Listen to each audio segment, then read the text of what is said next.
for our people. If you had a different president, it would only go down.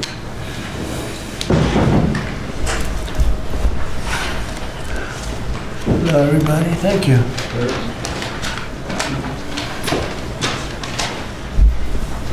Hi. Hi, Steve. Hi, everybody. Brian, hi.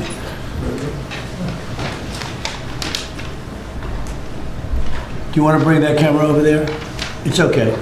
Bring them over there. It's better. Go ahead.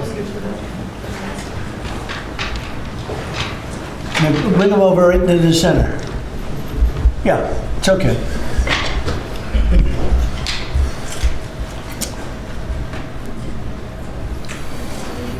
Sir, behind our camera. This is head on. This is the head on.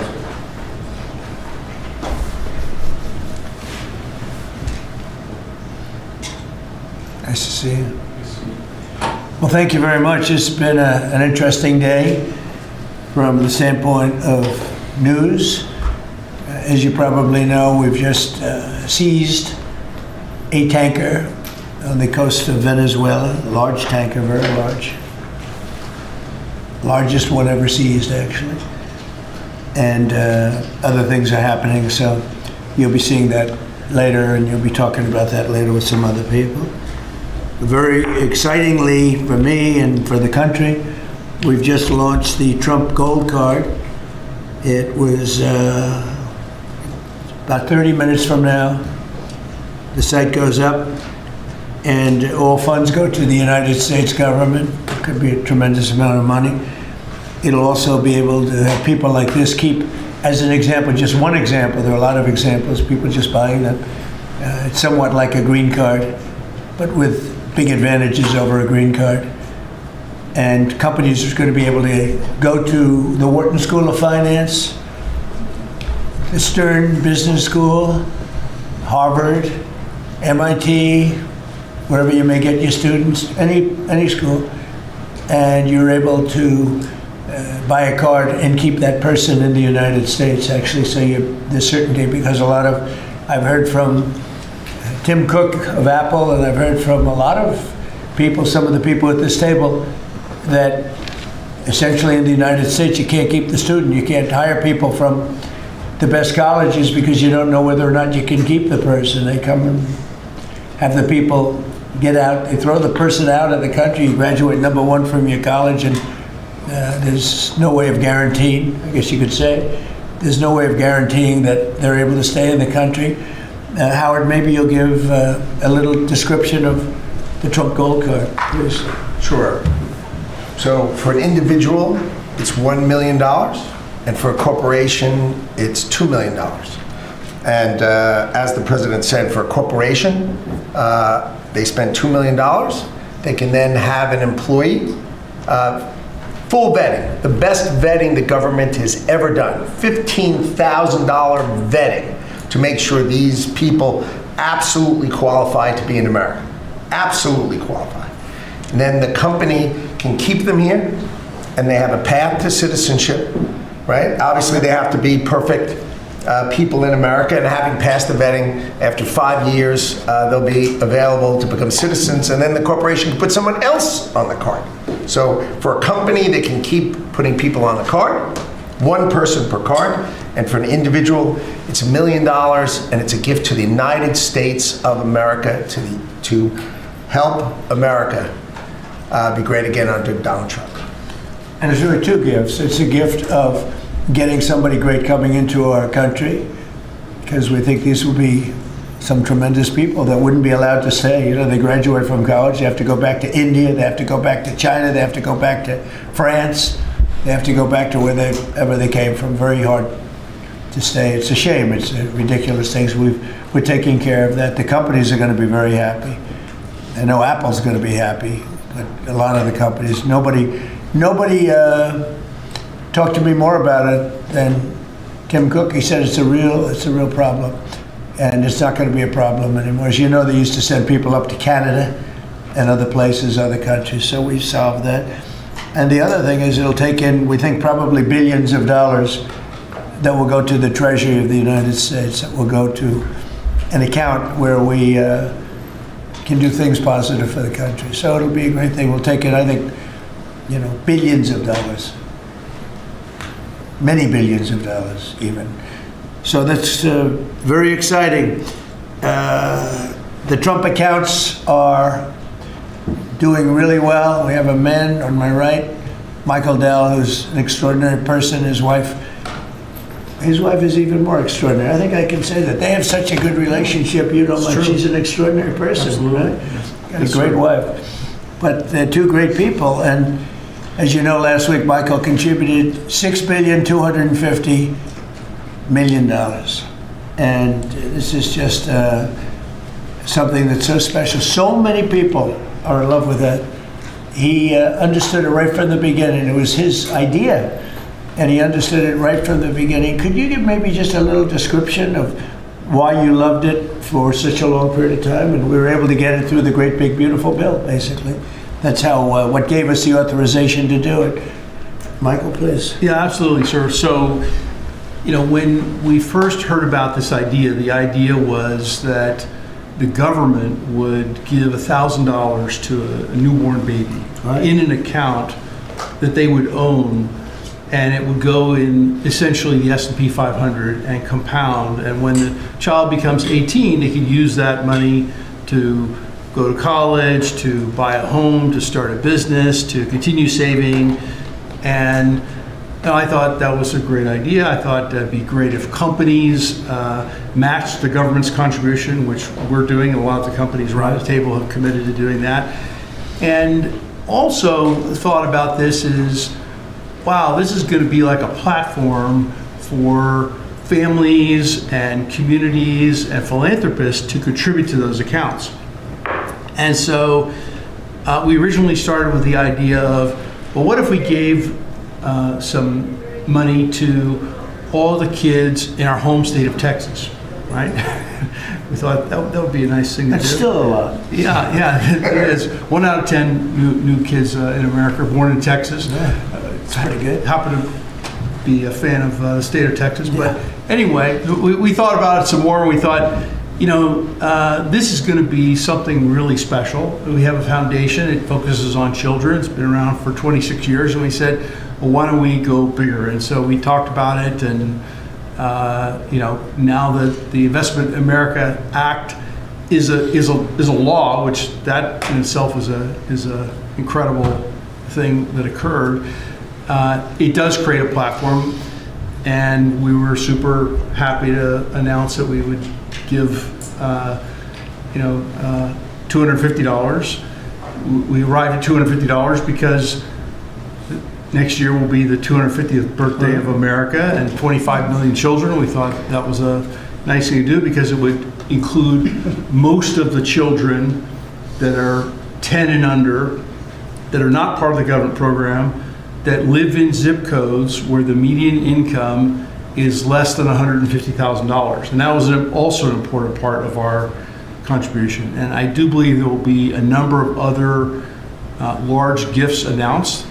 I've already spoken with a few that will be announcing gifts at the state level, Right. and more to come. Yeah. It's amazing, and it's amazing the vision you have, but that's why you're so successful, frankly. And to think that Michael started off with not a lot of money, I would say, right? Not too much, like very little. And he can give a gift of $6,250 million, and I know he said he's going to do a lot more. It's pretty amazing. It's really a beautiful thing to watch. So great for our country. So we have the Trump accounts are doing really well, and it's become, I have to tell you, just everyone's talking about them, beyond what I would have even thought. And it's going to make some young people relatively very wealthy.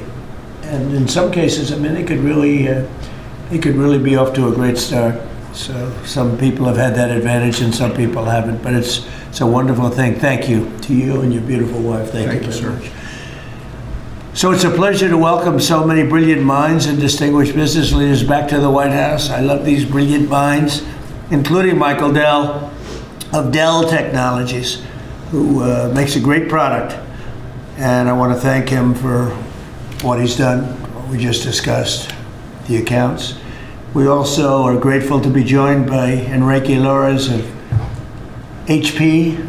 So thank you very much, Enrique. Great job you're doing. Antonio Neri of HP Enterprise. Thank you very much.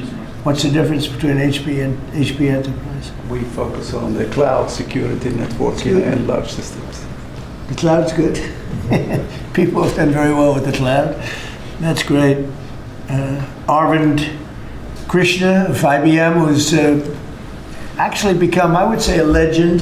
The job he's done. He's taken the stock from a rather low price to a very nice price. I won't say high because I'm sure you're going to say it's going to go up a lot more, right? But, so I can't say a high price. But he took IBM into a new stratosphere that nobody, I think, saw.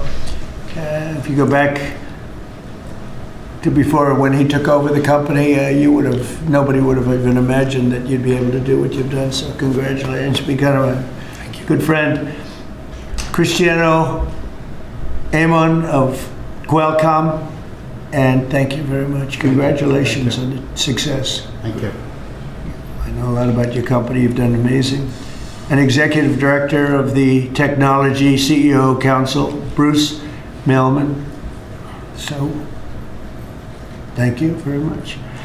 I think that these people know each other. We're going to be talking a little bit about technology today, and we'll take a few of your questions about technology. I'm sure you probably won't have too many of those questions. You'll be asking about some other things, right, Bruce?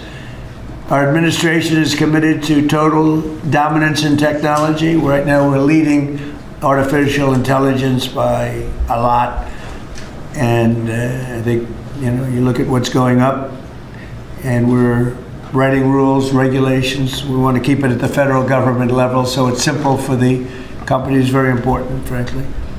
And I think we're pretty well committed. I spoke to some of the senators today, and I think we're committed to do that. We want to make it as simple as possible, as easy, because you're competing with some very big sources, and we want to stay number one by a lot. We're leading the world in building new data centers and new semiconductor and chip manufacturing facilities and new capacity for AI. And we're unleashing all of the forms, literally all forms of energy and natural gas and oil to clean, beautiful coal and safe, reliable nuclear power. And I'm giving them approval to, when they build these massive plants that cost $50 billion. It used to be that for $50 million, you could build a nice little shopping center. But for $500 million, you could build one of the biggest, most beautiful centers. And now they're talking about $50 billion. So explain that one. These buildings are there's never been anything. There's never been anything like that. So you're all involved in that. It's pretty amazing. 1 year ago, our country was considered dead by many leaders throughout the world. And now we have what's called the hottest country anywhere in the world. We're the hottest country in the world right now. 10 months took us. I thought it was going to take longer, Michael. I didn't think we were going to have this success this soon. We have over $18 trillion being invested. So much of it by, like you're in for a lot. What's the number that you're looking at? 150. 150 billion. That's good. I don't know, Mike. Am I allowed to ask you? You already gave 6,250,000,000. Do you have you stated a number that you're at for investment, future investment? Well, if I think about all the investment that we make with the American companies that are adding capacity, particularly around semiconductors, it's several $100 billion. I think that's right. It's pretty good. Yeah, it's pretty good. It makes the 6 billion sound very, very small. That's very good. Antonio, what about you guys? What about you and Enrique? How's that going? Well, have you announced a number or anything? No, I'm actually happy to share with you. Over the next few years, we're going to invest an additional $3.5 billion building secure manufacturing. We build the largest supercomputer for the United States government that supports both the DoD and DOE. So in the next 18 months, we're going to build the largest 5 supercomputers that will keep the United States ahead of the game, both in life science and AI, but also to keep ahead owning the entire stack at the national security level. Great. Are you doing that separately? Are you doing Yes. that together or No, separate? we are totally separate companies. Totally separate, what? From our side, we invest in the US around $18 billion per year. So Yeah. you look at the next five, That's it right. will be close to $100 billion. And we are going to be investing in AI at the edge, not only on data centers, but how to make AI available to customers in PCs, in headsets, in devices that they would be Right, using right. every day. Which is So it's the over next 100, over $100 billion. Yes, And you're doing well, HP is doing really well. yes. That's great. We're competing hard with Michael, but we're doing well. Are you direct competitors? Yes. Huh? You That's are? it. That's why they're on different sides of the table, sir. The old days would say, why don't you make a deal? I guess now it's not so easy to make a We deal. can have an arm wrestling match now. Yeah, so- And Cristiano, you've been amazing, right? Your company with the investments. How are you doing with We're doing investments? great. I think, Mr. President, you have a great decision. I think when you drove our company to continue to be innovating, and I think we're doing very good. We've been, in addition of doing phones, I think we're now, our chips are going to every car company in the world, all the car companies. We're entering into the robotics. There's a lot of growth in robotics and the data center. The new smart glasses going to be the future of mobile devices. Industrial, I think a lot of the drive towards manufacturing the country is driving a lot of technology for smart manufacturing. We're making chips for that. So I think we're very excited. And I think, like Michael, I think the number of industries our chips are being enabling is driving hundreds of billions of dollar investments in. And most important for us, semiconductor manufacturing is very important. So we are going to be customer of the fabs that are being built in the United States by TSMC and Samsung. So we're just going to Yeah, keep it's going big stuff. forward. Yeah, those investments are very important, and we are all customers of those fabs. Those two are my customers too. So Memory stuff, memory? we don't do memory. We do a lot of the Who's process. the king of memory? It's Micron and SK Hynix. and Micron's Samsung. another one doing very well. That's great. Yeah, I heard you're doing fantastically. Congratulations. Thank you, Mr. President. The stock market has set a 51, think of this, 51 all-time record highs during the last 10 months. 51. You guys are big beneficiaries. You're setting the records, right? It's amazing. 51 times we've hit a new high. And in the history of our country, if you think about it, 51 times during the last 10 months. And Bruce, let me ask you, pull these people all together. How's it looking for technology? A lot of global competition, but you'd rather be playing our hand than any other hand in the world. I think so. We have a good hand right now, don't we? Joe Biden secured just really much less than $1 trillion of new investments in 4 years. And in 10 months, we secured more than $18 trillion. So 18 times the amount in 10 months what they did in 4 years. And they would have gone negative. They were heading toward negative. In other words, not $1 trillion, but it could have been 3 or 4 or 5 trillion less because people were leaving. So it was a big turnaround. In 10 months, the $18 trillion, it's a record. There's never been a country that's gotten anywhere near that. In the Middle East, when I left the Middle East, we brought back $3 trillion and lots of Boeing airplanes, like 300. And Boeing gave me the award for the greatest salesman in the history of Boeing, which was a nice little award. I have a little plaque. The greatest, I think I've sold 1,000 Boeing planes. Can you believe it? Now all they have to do is make them. Okay, they got to make them, but they will. But we have made historic trade deals with the United Kingdom, China, Indonesia, Vietnam, Japan, the EU, Malaysia, Cambodia, El Salvador, Argentina, Ecuador, Guatemala, Switzerland, Liechtenstein, Thailand, and South Korea, and many others. And a lot of it's based on the November 5th election result, which was a massive victory. We won all 7 swing states, the popular vote. We won the Electoral College by a landslide. We won counties. The counties, they do it. I don't know, to me it's the most accurate of all in many ways. We're at 2,700 counties against 525. That's pretty good, right, Cristiano?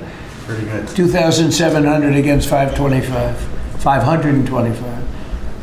That's why when you see the maps are all red, except for 2 little blue lines on the right and the left side of the map.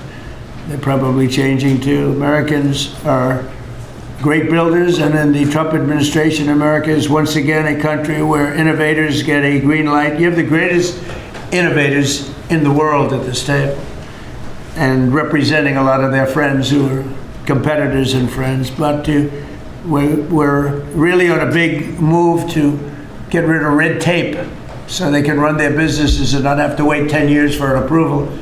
In the old days, getting some of these approvals for plants that are already being built would have taken 10, 15, even 20 years prior to rejection. You'd get rejected. You'd work 20 years and then you'd lose 5 to 4. And we're getting plants approved in a matter of weeks. The biggest plants ever built in a matter of weeks. For every new regulation, we're slashing more than 10 old regulations. So we're not allowing regulations unless they slash 10 old regulations. We did that in the first term, and we cut more regulation than any administration ever. In our first term, we have the all-time record. I think we're exceeding it here. In fact, now it's 1 in 24 is the number we're at.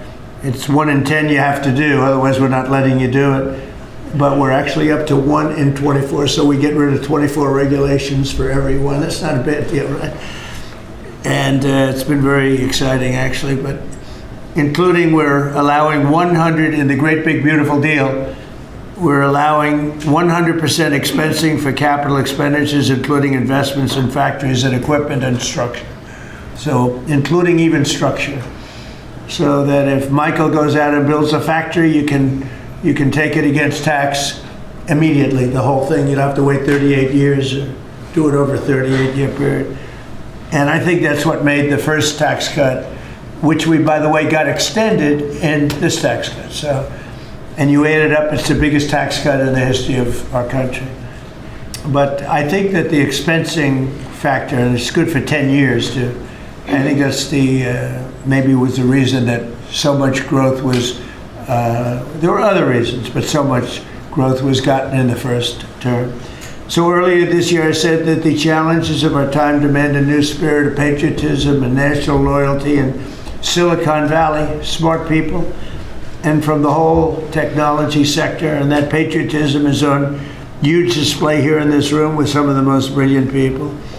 And I'd now like to ask Secretary Howard Lutnick to say a few words, and OSTP Director Michael Kratsios also say a few words. And I look forward to hearing from Michael a little bit about this subject. Cristiano, welcome. And Arvind, you'll say something, and I appreciate it. And anybody else wants to say a couple of words, feel free. Good job. So why don't we start with Howard, please. So the key to America's success is the amazing innovators that we have. I mean, we have invented everything from the light bulb, transistor, GPUs. We are on the edge of everything. And we need to keep being on the edge. And the people at this table and this industry is why America's great. We need to build here. You know, for too many years, we innovated and we let everyone else build our stuff. And we just can't do it anymore. So with President Trump coming and winning the election on November 5th, we changed that, and now we're going to build it here. You've done everything you can, and you've heard trillions and trillions of dollars of technology build coming home to America to protect and defend us and use our innovations here. You're driving interest rates lower, and you're going to continue to drive them lower. That makes it cheaper. It makes it more exciting to build here. You're blowing out the regulatory deep state so that people can build here and do it fast. And the last thing is, because of our investment in energy, that drive down the cost of energy for all Americans, including the people who are building here. Drive down the cost of energy. It's great for America. Put all of that together, and you're going to see the greatest growth the United States of America has ever seen. You're going to see north of 4% next year, and then it's going to go up from there to 5s and 6s. This president's going to drive the greatest GDP growth, led by the tech sector coming home and driving growth. Well, thank you. You know, one of the things I'd like to say just before going over to Michael, and this Michael, and then we'll have this Michael, all right? But one of the things I'd like to say is, in the old days, when you announced really good results in this country, the stock market went up. And that's the way it should be. And we're going back to that. Because otherwise you can never really attain true greatness. In other words, GDP at 4. Oh, 4 is so high. Let's raise interest rates and kill it. And we're going to go back to the old days. When we announce great results, it doesn't mean we're going to raise interest rates and try and kill it. It means that instead of 4% GDP or 3%, which I say it's so wonderful, 3%, it should be able to be 20 or 25%. I don't know why it can't be. You shouldn't kill it.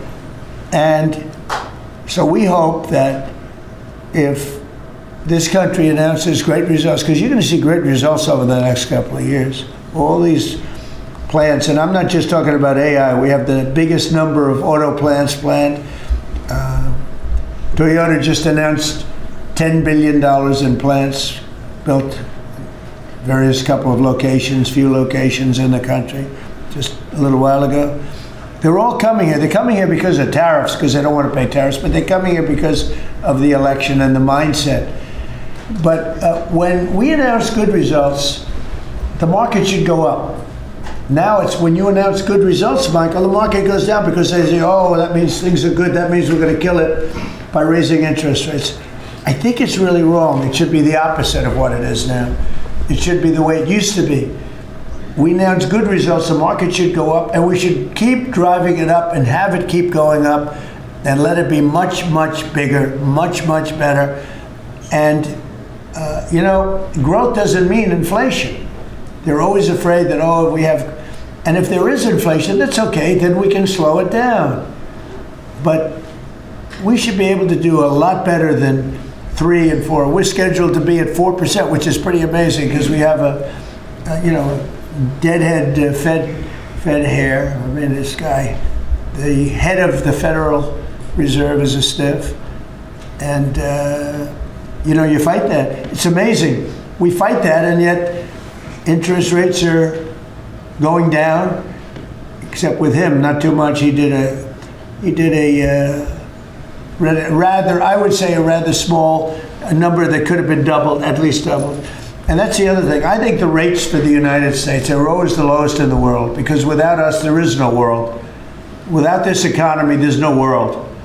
You could go to some of these wonderful countries that you think are so great. Well, one of the reasons they're great is because we allowed them to get rich off of us. We didn't charge them anything. You look at some of the deals, I don't want to say use Switzerland as an example, but Switzerland paid almost nothing in terms of a tariff or a tax or whatever you want to call it, license. They paid nothing, and they're paying now. They're paying a fair amount. I had them at 39%, but I decided to be nice. I was nice, and I think they like us a little bit better. But the money you're talking about is enormous. Our country is a very rich country. But if we do well, the market should go up and the value of our country should go up. And if we do poorly, the market then should go down. It shouldn't be the opposite. And if we go up, we should encourage it to go up more.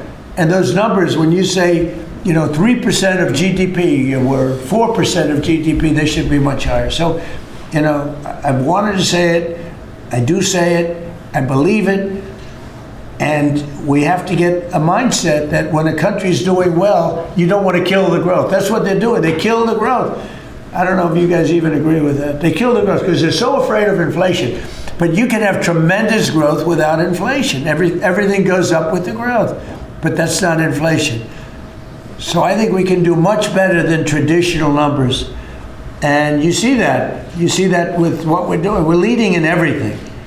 And now, and remember this, as far as prices are concerned, and they talk about affordability, I inherited the worst inflation in the history of our country. They say it was 48 years, but I say it was the history. What difference? It's 48 years, they were telling me. And they said I was being inaccurate because I said the history. I think 48 years is a long time, but it's actually, I disagree. I think it's the history. So in the Biden administration, I inherited the worst inflation in the history of our country, 48 years. And prices were very, very high. I brought the prices down. We had yesterday 3 states where oil was at $1.99 a gallon. How about that? And You know, with these guys, it was $4, $4.50. In California, it was like $7 because it's a badly run state.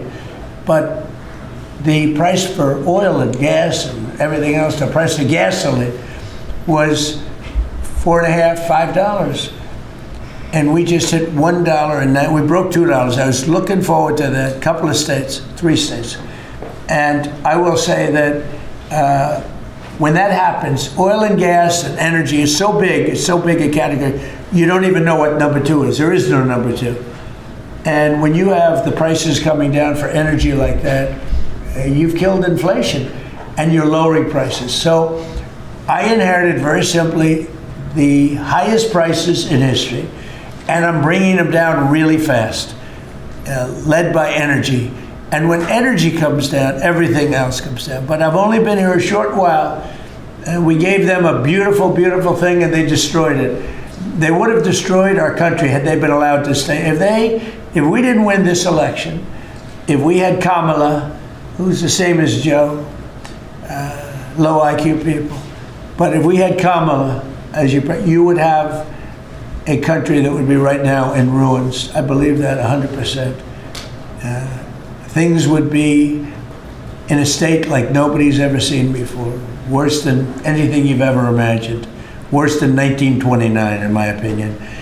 Instead, we have the hottest country in the world, and we're going to keep it that way. But just to finish, we inherited high prices. We're bringing them down very rapidly, and we're bringing them down to very, very good levels. They'll soon be down at very good levels. Michael, please go ahead. Absolutely.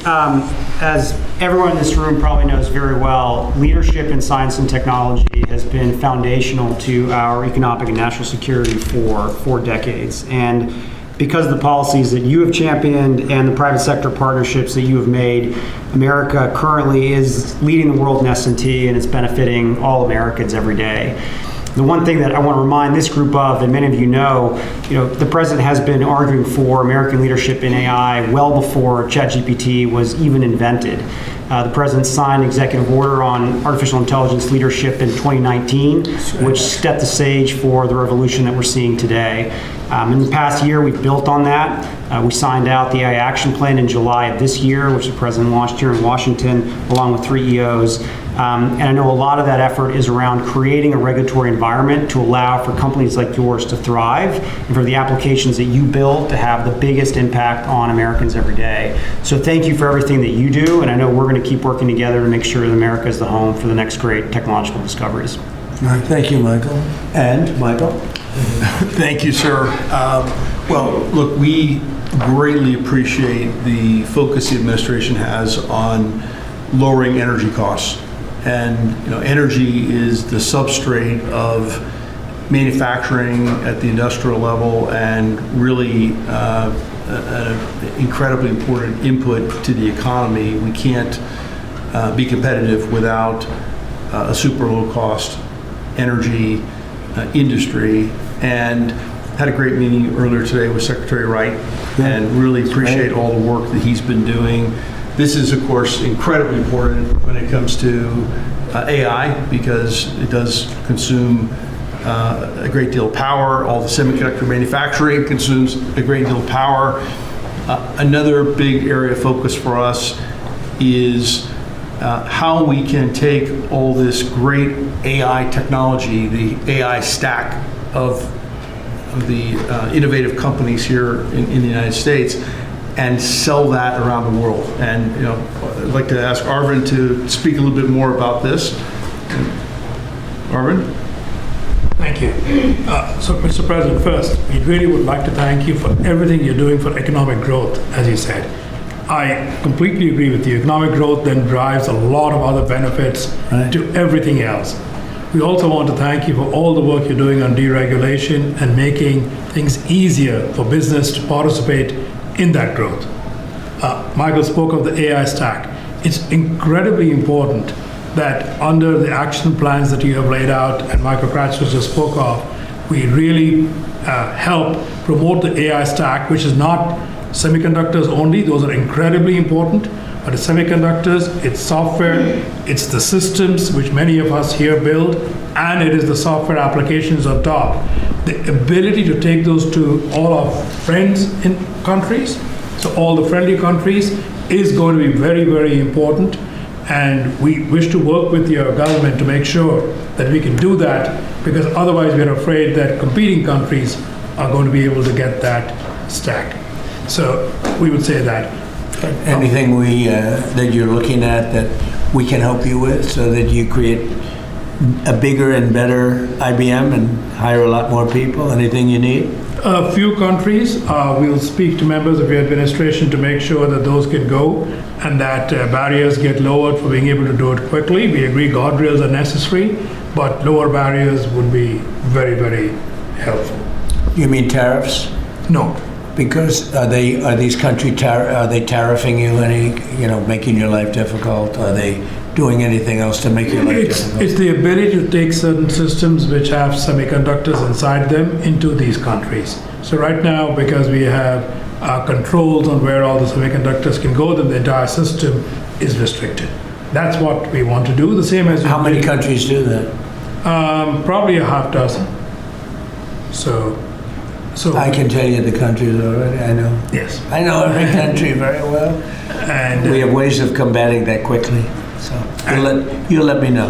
And the last part I'd like to say is I'd also like to thank you for all that you're doing to help modernize government itself, because we think that that's incredibly important. You made a number of announcements, but a couple that I'd just like to point out. We worked with Commissioner Frank Bisignano to help make Social Security better. So I would like to thank you for your help on that. And we'll work with him on making IRS. He's done a fantastic job. He is. Frank's great. He's done a great job, Frank. He's had a great career, actually left a tremendous career where his salary, I think, was 100 times greater than it is now. And he was at JP Morgan Chase, and he's doing he did a great job at Social Security, quickly. And we hope to help him replicate that now at the IRS also. Very good. Thank you very much. Good job. Cristiano, please. Yes, just a few points. I think, first of all, Mr. President, thank you for your vision. Thank you for understanding the importance of the American private sector and industry, I think, in the growth of the economy. I want to just build on some of the things that were said by my colleagues. I think we have built probably one of the most advanced technologies in the world, and part of it is because I think the commitment to innovation that we have in the country, but also the fact that it has been American technology for the world. So I think we have an incredible opportunity. When I think about what Michael said about exporting AI, I had a conversation with Secretary Howard. Now that the trade deal's been made, is an opportunity to really build on those trade deals and export, I think, American technology. And also, as we think about the technology, it's an important vector to drive the reindustrialization, I think, of the country with technology. So we're incredibly excited about that. I think it's a big opportunity. I think it's the next wave of growth that we can build on those trade agreements. And I think it resonates what also Arvind said about the importance of the American technology stack. And then we're just going to finish with 2 points. There are 2 exciting things happening in the world of technology coming right now. One is as AI become the new form of computing, AI is going not only to the data center, but to everything, to cars, to PCs. And we see now the ability to run models that you can only run AI in the data center. You can run that on a microcomputer, on a computer for Enrique, on a server, with small server on-premise. So I think we're going to see the proliferation of AI. The other one is 6G. We had made commitment working with your administration, working with FCC. We're going to accelerate 6G. We're working to launch first in the world in the LA Olympics. And I think that's another opportunity for America to lead in the next wireless evolution. So thank you. Thank you for the opportunity. Thank you for the partnership. And we're going to be hard at work, I think, driving that agenda. So we're into 6G now. I just finished 5G. I was a leader on 5G, getting that done. And now they're up to 6. Let's do it again. What does that do? Give you a little bit deeper view into somebody's skin? See how perfect it is? I like the cameras the old days. So they just had a nice feature. Now they cover every little. Let's see, Michael. Well, you're in good shape. You're not gonna. But I tell you, it's the 6 is coming, huh? It's coming. Does it ever end? And what happens? You'll be at the 7. Right, before 6 gets old, you'll be into 7. Anybody have anything else to say? Anybody? I think that the other thing is we want to thank you as well for the openness of your organization and your team. We always find people that wants to hear what we need and is willing to design programs that will support us. So thank you for. Well, we're here to, we want you to just dominate the whole world in terms of what you do. It's a very important world, and you're doing that, and we're making it easy for you, and that means you're going to do it faster. It's more jobs, and a lot of good things happen. Right?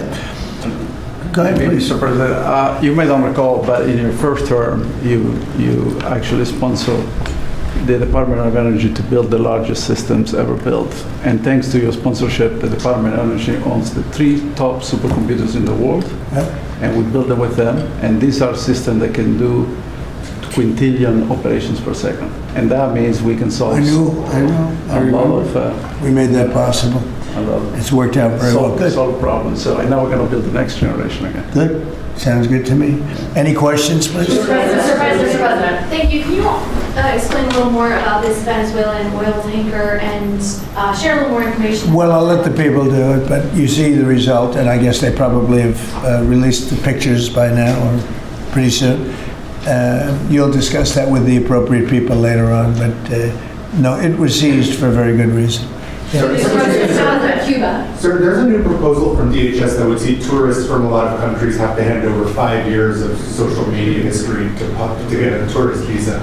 Are you concerned at all that if that's implemented, there would be a decline in tourism next year? And what sort of material do you think is... We're doing so well. We just want people to come over here and safe.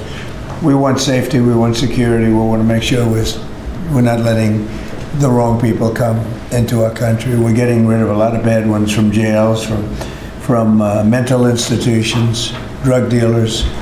And we're getting a lot of bad people, murderers. 11,888 murderers, half of them, almost exactly half of them, committed more than one murder. We're getting rid of them.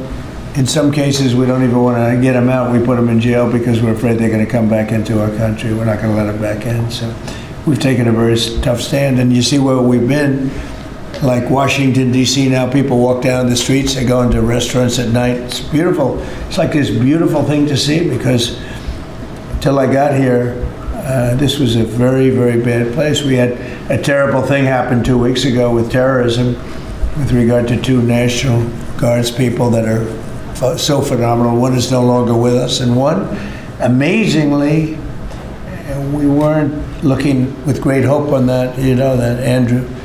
And today he got out of bed, actually, got stood up, didn't say anything. It's a little early, but the chances of Andrew, other than his mother, who said, nope, he's going to be okay. His mother was the most positive person. And could be that she'll be right. It's pretty amazing. Made progress. It was, both of them were so badly hurt, we never thought that one could survive. So it looks like Andrew's doing pretty well. Mr. President. The winner of the Nobel Prize dedicated the prize to you, the Nobel Peace Prize, and she left Venezuela in a great race to make it to the ceremony. There is a risk she could be arrested, actually. What would happen if she's arrested? What message do you send, or would you send to Nicolas Maduro? Well, arrested by who? The Nobel Prize Committee? That's probably the ones that would arrest. I don't know anything about it. She was very gracious. She said I should have gotten the Nobel Prize, and I don't, you know, I mean, I'm doing this to save lives. I'm not doing it for any other reason. But no, I don't like if she would be arrested. No, I wouldn't be happy with that. Mr. President, Senate Republicans currently have a healthcare proposal that would take away, let those ACA subsidies expire and then put about $1,000 in people's HSAs. Do you think that is enough money, and how do you ensure that people who will see those tax subsidies expire won't see their healthcare costs skyrocket? Well, the Unaffordable Care Act, which is Obamacare, they call it now the unaffordable because it's unaffordable. It used to be called the affordable, but it was never affordable. It was always bad. It was basically designed for the benefit of insurance companies. And what we're doing is we want all of the billions and billions of dollars that went to insurance companies to go directly to the people, and they can buy their own health care. And people love it. I don't know if the Democrats are going to approve it because they want the insurance companies to make money. It was a scam. Obamacare was a scam.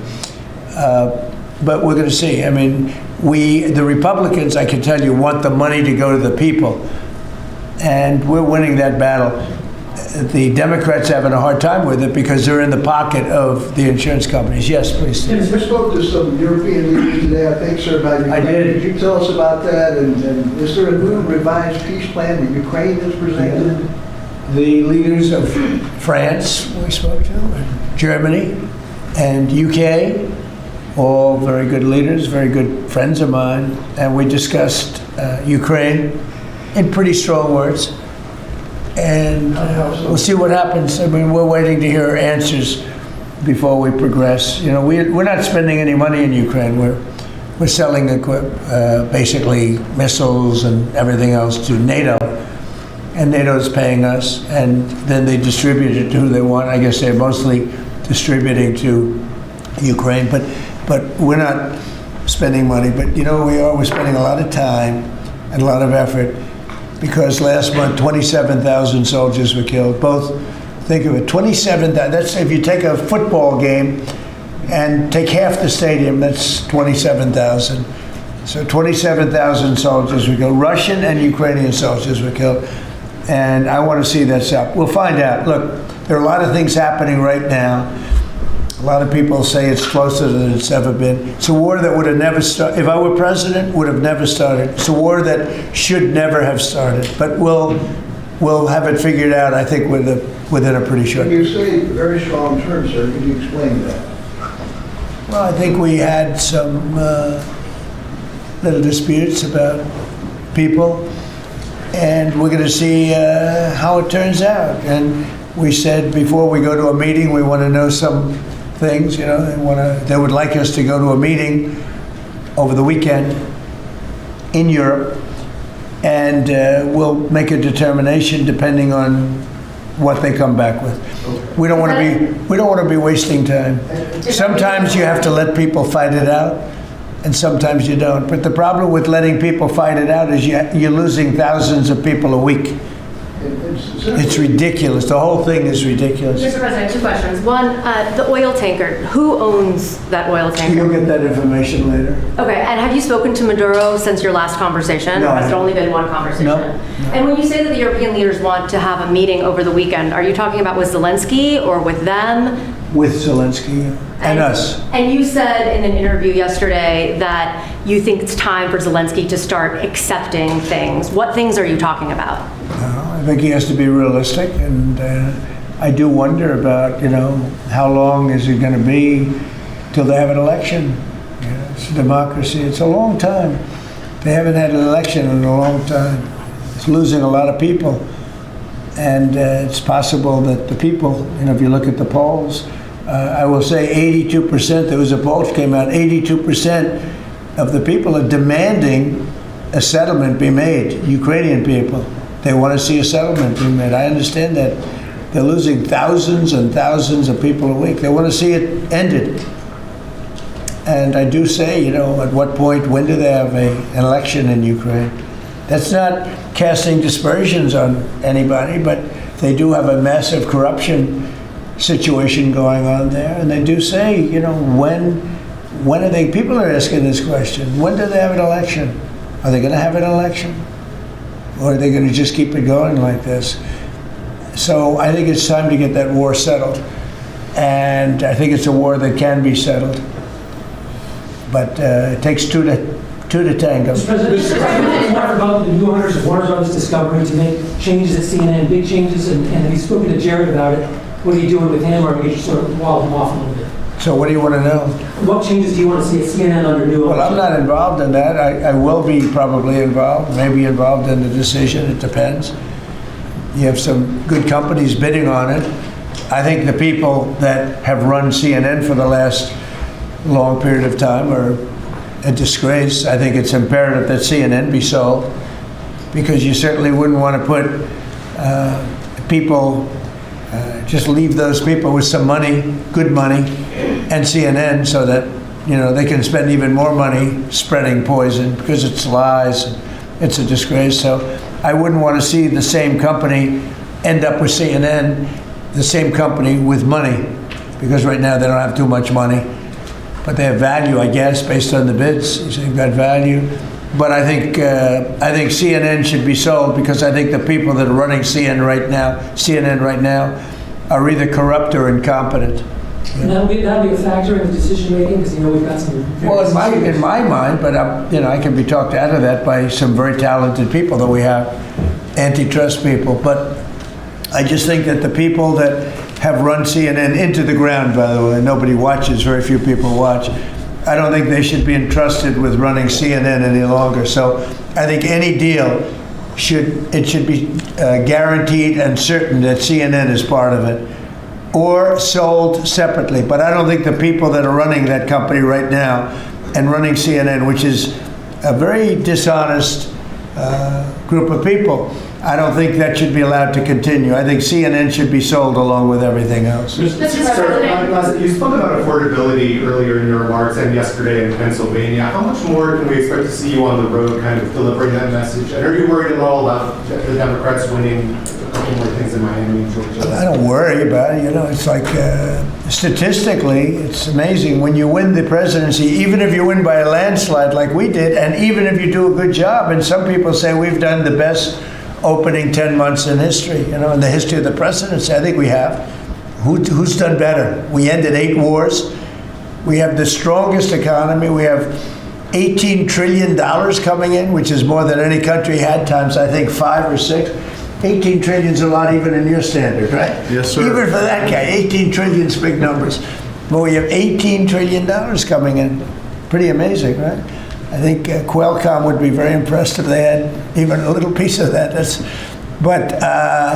So we've done a great job. But for whatever reason, and nobody's been able to give me an answer, when you win the presidency, you seem to lose the midterms. Even if you win the presidency by a lot and you do a great job as president. Some presidents have done good, and they've lost, I think it's like 2 times in the last many, many years it's been won. I don't know why. It doesn't make sense. Usually I can figure things out, but I don't know why, but that seems to be. But other than that, we should win because we're doing great. The economy is roaring. I think the economy is only going to go, better with all this money pouring in. We have factories being built. And forget about AI. We have AI more than anybody. We're leading AI by a lot. But we have many car companies coming in from Canada, from Mexico. They're closing up. They're coming in from Mexico. They're coming in from Canada, from Japan, from Europe, all over Europe, Germany, all over Europe. We're doing great. But for whatever reason, it doesn't matter how well they're doing, good and bad. The bad you understand, but even when a president is doing well, they seem to not do well in the midterms. So we're going to try and change it. There should be no reason for it. If anybody at the table can figure out, Bruce, a nice psychological reason, but so I want to win, and winning the midterms is important. People want us to win the midterms, and I think we have great spirit. We should win the midterms, yeah. Under Joe Biden's administration, during COVID specifically, Biden removed the safety standards on abortion drugs. Now I'm hearing from a lot of pro-lifers that they're very anxious because yesterday Bloomberg reported that your FDA is slow walking a review of the abortion drugs that Secretary Kennedy promised. Yeah, I don't How soon know. do you want to see that? I'll find out. I'll ask them. Do you want to see it? I don't think they're slow walking anything, but I'll find out. Yeah. Mr. President, Any update on the clashes between Thailand and Cambodia, sir? Yeah, I think I'll have to make a phone call. I was going to say that the Thailand and Cambodia, one of the 8 that I settled, they've been fighting for a long time. They've been fighting for a very long time, many, many, many decades. But I got along great with both. I found they were 2 great leaders, 2 great people, and I settled it once. I think I can do it pretty quickly. I think we're scheduling a phone call tomorrow. Mr. President. With Thailand. On the Fed chair. With Thailand, if just to answer Steve, with Thailand and Cambodia, I think I can get them to stop fighting. Who else can do that? Think of it. Settled 8 wars. Every once in a while, one will flame up again, and I have to put out that little flame. I have to put it out, but we're going to put it out again. So I think I'm scheduled to speak to them tomorrow and see if I can. It was unfortunate what happened. I mean, I know exactly what happened. It got it started a little bit, but we'll see if we can put it out. We're interested in the seizure of this tanker. What happens to the oil on that ship? Well, we keep it, I guess. Where does it go? What port does it go to? Well, you have to follow the tanker. You know, you're a good newsman. Just follow the tanker. Do you know where it was going? Was it going Follow to it. China? Get a helicopter and follow the tanker. Is it true it's going to But we're Cuba? gonna. I assume we're gonna keep the oil. Mr. President, on Fed Chair, Kevin Haskett said you were going to announce your decision within the next 2 weeks. Is that correct? Maybe. Are you doing your interviews with finalists today? Well, I'm meeting with Kevin Warsh today, so I'm meeting with him, and I sort of have a very good idea what I'm looking for. Again, I'm looking for somebody that will be honest with interest rates. That's all. I just want honesty. Our rates should be much lower. Our rates should be the lowest rates in the world. Because all these countries that you see, you know, with low rates, many of them are low because of us, because they suck so much money out of us. But that's not happening anymore. We should have the lowest rates in the world. And without us, none of them really exist as an economy. I mean, I can show you these really prime, really wonderful countries. They've had nothing but success. It's because they took so much out of the United States. I mean, it's one of those little problems.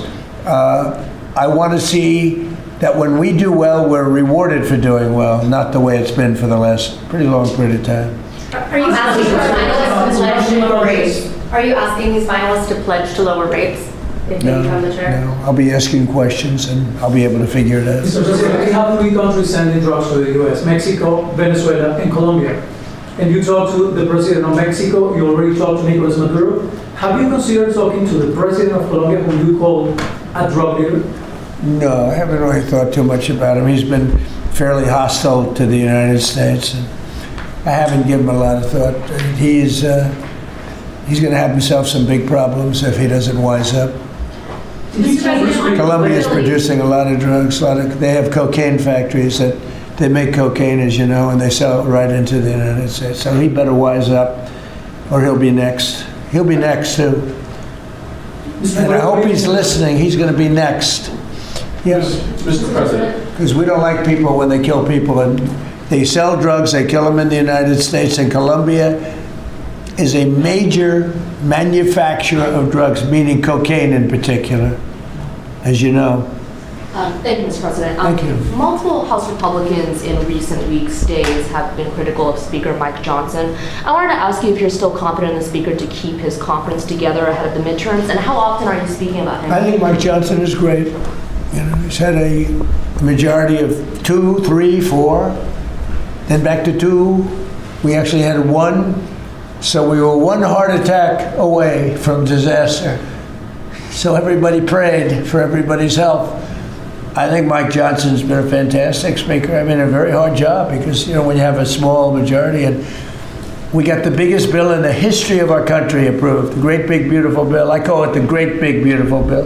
There are different names for it, but to me it's a Great Big Beautiful Bill because it gives the biggest tax cuts in history, the biggest regulation cuts in history.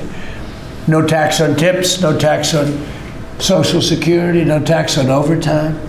I think Mike Johnson's been a great speaker. I think few people could have done that job.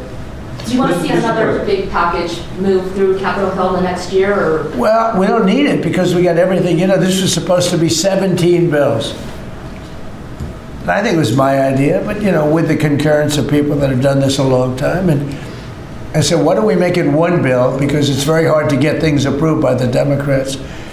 And it worked out because there was something good for everybody. If we would have done 17 bills, we wouldn't have gotten 1/3 of them approved.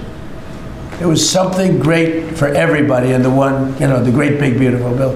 It's good to see you, Mr. President. I follow up on the event last night in Pennsylvania. Huge crowd turned out there. Yeah, big crowd. It seemed like Rally Trump was in prime condition last night. You enjoyed it. Can you just give me your thoughts on that? Then I do have a question on the gold card.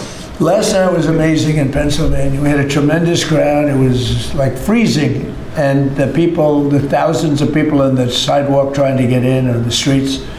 It was an amazing evening, actually. And I think People really enjoyed it. I enjoyed it. You could tell that. I can tell that you enjoy I it. enjoyed it. I really did. Well, it's easy to enjoy when you do a good job, and when you can talk about things in a very positive way. It's hard not to say we have potentially the greatest economic boom in the history of the world.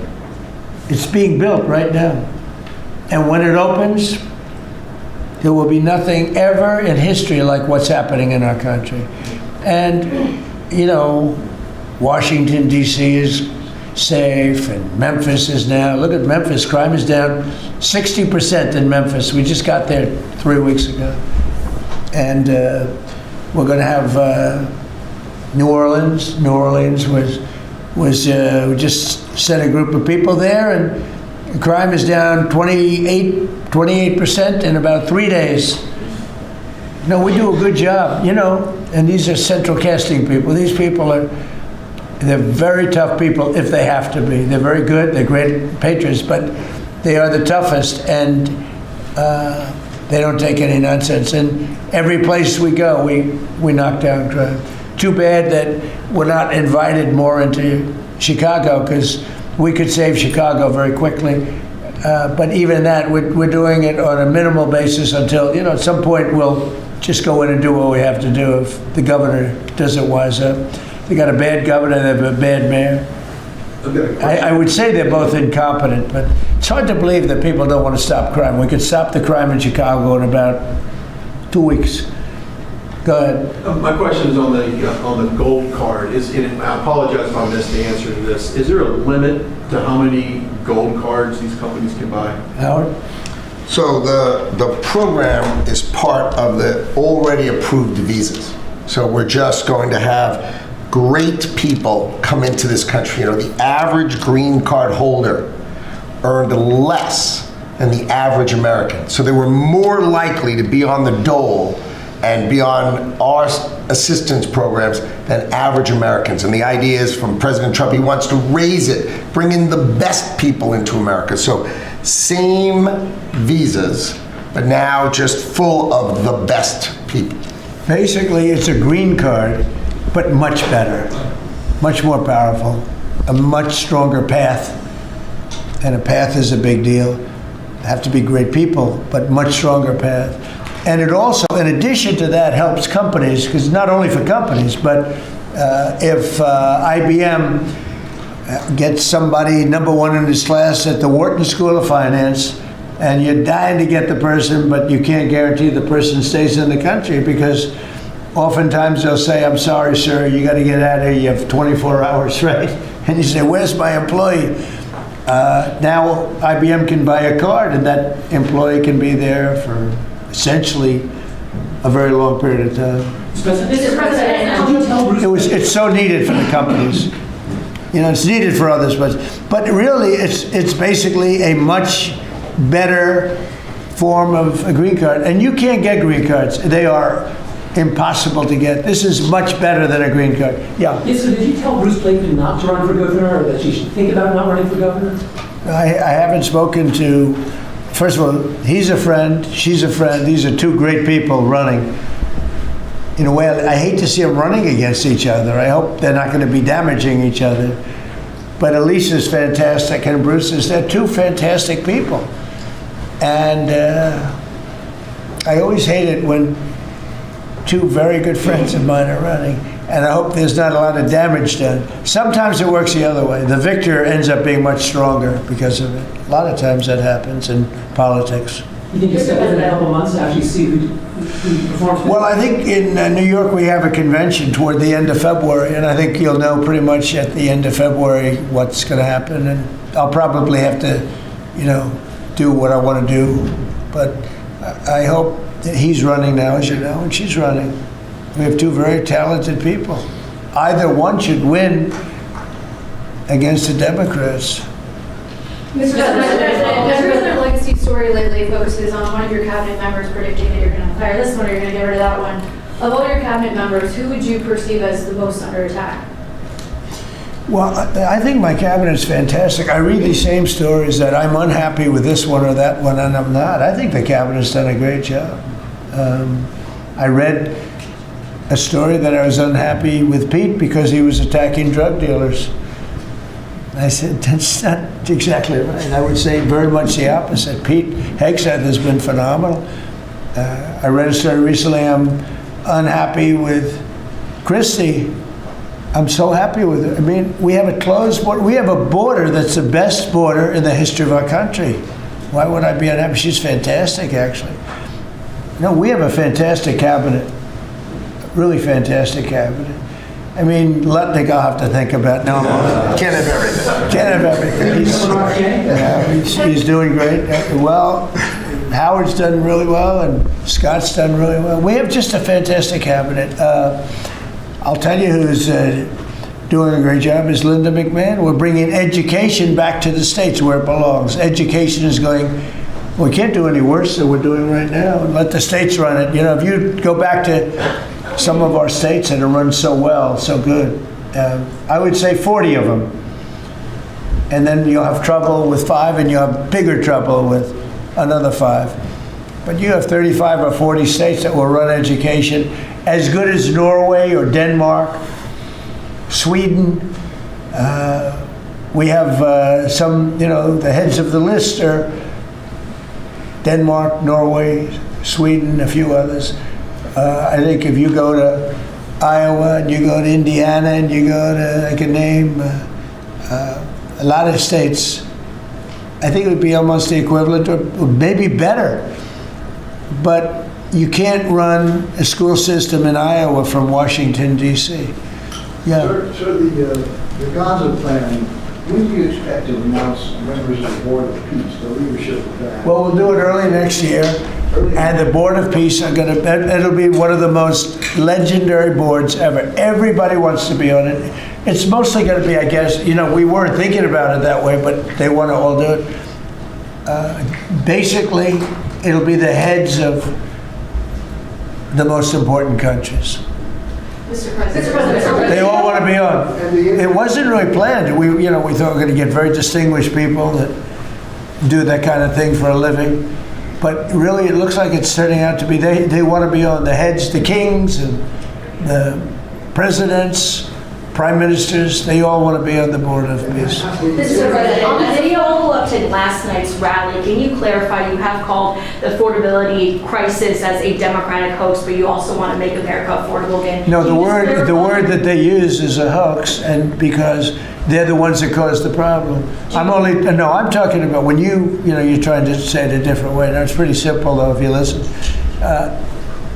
It's a hoax where they created the problem. They're the ones that gave the high prices. So when they use the word affordability, they shouldn't be using that word because they're the ones that created this problem. They created the highest inflation in history, and they created the highest prices in history. And now we have to get those things down. But when they go, they look and they say affordability. They never discuss it. They just say the election's about affordability. Well, it may very well be. I think it's also about still the border. You have to remember the job. You know, the sad thing is for 7 months, we've had no people come through our border. Nobody can even believe it. 0 people. And the people that do that are largely Democrats, which the people that do the stats. We've had no people come in other than coming in legally. But if you take a look, and nobody wants to talk about that. In fact, last night I said, let me talk about the border. My own people told me, sir, nobody cares about the border anymore. You've fixed the problem. I said, do I get a little credit for fixing a disaster where millions of people a month would flow into our country, and from prisons and from gangs and from drug dealers and mental institutions? They say, sir, you fixed the border. Nobody cares. I say, but I care. It's sad when you fix something and then you can't even use it. You can't talk about it. My own people don't want to talk about it anymore. But very simply, the Democrats created the worst crisis of inflation that this country's ever had. And with that came the highest prices that we've ever had. And I'm fixing it. Mr. President, has Secretary Hegseth told you why he hasn't released the video of the second strike? No, he hasn't told me. I thought that issue was dead. You're surprised you bring it up. You must be CNN. Lawmakers are still Are you talking about it CNN? on the Hill. Are you CNN? I am with CNN. Oh, gee, I'm shocked to find out. But lawmakers are still talking about it on the Hill. Well, I'll tell you, I don't know about lawmakers. Which lawmakers? You're talking about? Most of the Democrats are Talking talking about Democrats? trying to release I it. mean, the people that you work for, the Democrats? You know you work for the Democrats, don't you? You're basically an arm of the Democrat Party. Thank you very much, everybody. I appreciate it. Thank you. Thank you very much. Thank you guys. What, you want to talk?